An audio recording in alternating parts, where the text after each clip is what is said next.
Hello, welcome back to Pro Blue Gun Bluing Solutions.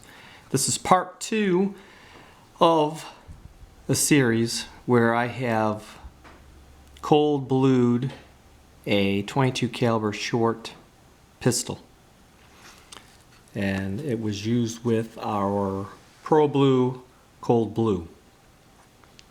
Once again, it's sat here for approximately 15 to 20 minutes. As you can see, it's already turned consistent black. What I'm going to do is pull out some of the pieces so that you can see them. Just need to do a light brushing.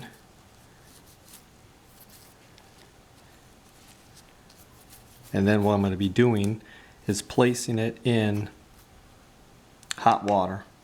Well, not hot water, but warm water.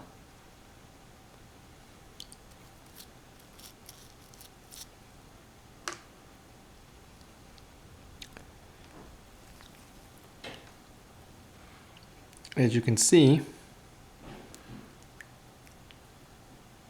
it has oxidized the metal.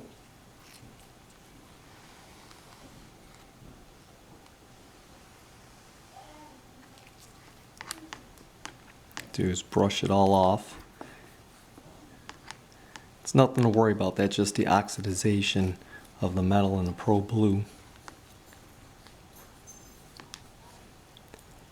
Need to get it nice and cleaned up.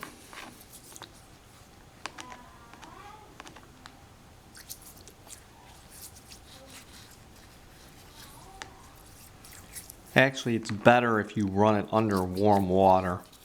However, it'd be hard for me to run the video over there and show you how to do that with the running water. But your best bet's to run it under warm water and get it completely rinsed off.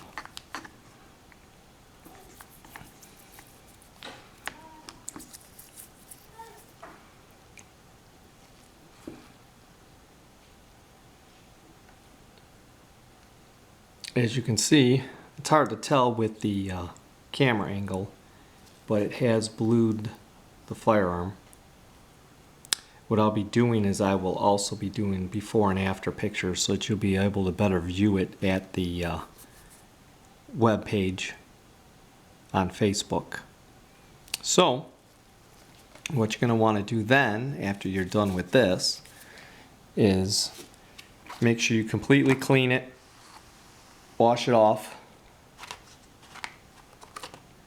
and then you're going to want to coat it with a good gun oil.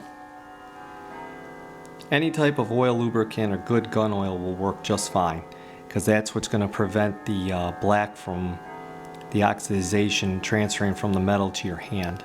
Once again, it's an oxidization of the metal. It's not a paint, it's not a lacquer, it's not a varnish. It's very durable because it penetrates the metal. And that is the conclusion for part 2 of Pro Blue Gun Bluing.